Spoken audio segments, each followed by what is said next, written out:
You can be surrounded by people you know and still feel completely alone. Hi, welcome to You 101, making choices today to create who you want to be tomorrow. I'm JL, and today we're going to be talking about the pandemic. Now, wait, this isn't old news. It's not the pandemic you're probably thinking of, though has certainly played a part, especially for you. The pandemic I'm talking about is one I felt way back when I was your age. When I was in middle school, I was an odd duck. My family was poor and large. When I changed schools, I discovered my cousin was an it girl and I was an out girl. I was a bit of a geek. I loved to read and use big words, especially if I thought you didn't know them. We were poor enough that my clothes either came from a discount store or my mom made them. In other words, I dressed funny. Sorry, Mom. This situation lasted all the way through middle school. My books were the only companions I could rely on. In short, I was lonely. Loneliness has always been a human problem. I'm willing to bet that you have felt lonely, maybe sometimes, maybe a lot of the time. Social scientists have been studying loneliness, and they've learned some surprising things. First, they learned that loneliness hits young people like you, much, much harder. This is partly because you're right in the middle of learning how to be social, how to meet people, navigate relationships, and manage conflict with different personalities. For a bunch of reasons, from smartphones and social media to the COVID epidemic and missing out on classroom years, you've had less opportunity to experience that important growth than teens have had historically. Second, scientists have learned that loneliness is super bad for you. Not just socially or mentally, but physically too. Loneliness can be worse than smoking 15 cigarettes a day. Being lonely makes a person literally age faster. This can seem pretty scary and overwhelming, but there's hope. Otherwise, I would still be that lonely, geeky outcast I was in 9th grade. Let's start with a few things that it might just help to know. Number one, you are not alone. Think about the coolest, most popular, best-looking kids in your school. Do you know that they feel lonely sometimes? Maybe even a lot of the time? It's true. We think we know that everyone feels lonely sometimes, but do we really know it? One of the lies our brain tells us when we feel lonely is, well, that we're all alone in feeling that way.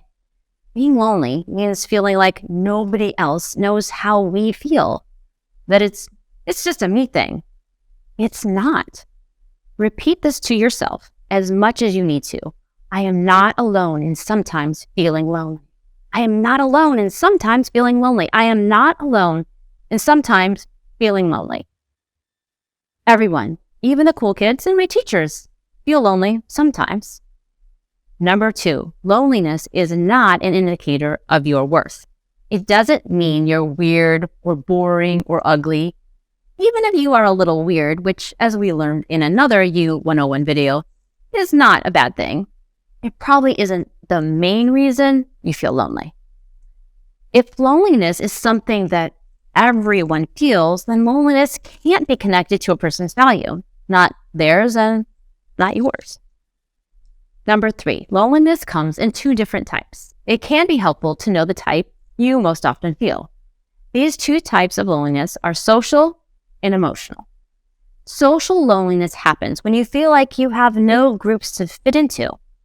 When I was in school, that's the loneliness I felt. This can happen for a lot of reasons, like being an immigrant, or coming from a poor family, or because your mom made your prom dress. Anything that makes you stand out is different. Social loneliness is about not having community. Emotional loneliness happens when you have groups you fit into, but none of them really make you feel known. Maybe you have friends, but you don't feel deeply connected to them. Maybe you feel like you have to hide parts of who you are to fit in. You can be surrounded by people you know and still feel completely alone. Emotional loneliness is about having unfulfilling community. Number 4, you can check yourself to see how severe your loneliness is.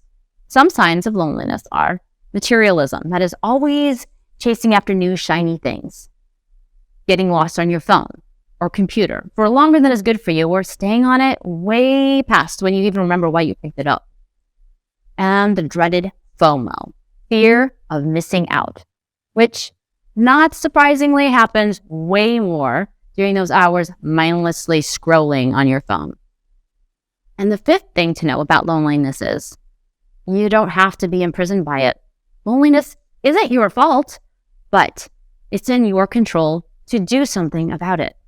Which brings us to today's step, leap, and climb. If you are willing to take a step, try breaking the ice with someone new. Start with a smile and a simple question. It sounds easy, but I know that a lot of us are terrified of being the first person to speak. And it's easy to understand why. Being the first person to speak means being the person who might get rejected. And rejection feels like the worst thing in the world. But here's the thing. We don't have to think about it that way. If you try to talk to someone and they don't respond, it's way more likely that they just feel cautious or nervous or are having a bad moment or just don't know what to say.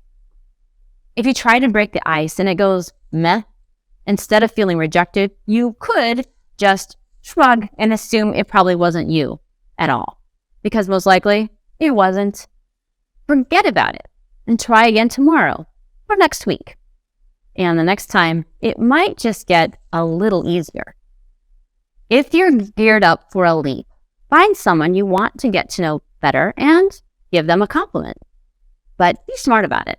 The compliment must be sincere, but it also has to be something they value about themselves and isn't super obvious. Pro tip for the guys, telling a girl she looks hot isn't going to cut it. Think about what you appreciate about this person. Be genuine and sincere and be ready to talk with them further about it. Maybe it's their artwork or the cool sticker on their backpack or their new haircut or even the way they stood up for someone or expressed an unpopular opinion. Ask about it in a casual moment and then be interested in their response. You might be surprised about the conversation it starts. Finally, if it's a climb you're ready for, after making some simple connections, being the first person to speak, daring to compliment somebody, and getting to know them a little, invite them to join you for lunch, or to sit together at the game, or even to come over after school to study, or watch a movie, or play Xbox. The world is full of people desperately wanting to be invited into other people's groups, but there is a deep lack of people willing to be the inviter. It may take some time to learn the skill, but it will never happen if you aren't willing to take the risk and try it. Most of us feel lonely, at least some of the time. Connecting with others can make us feel part of a community. What risk might you be willing to take to change the community you have in the future? Because no matter who you are today, you can choose who you become tomorrow. Thanks for watching You 101. I hope you found this video helpful. Let me know in the comments what step, leap, or climb you intend to take or took and how it worked out. See you soon.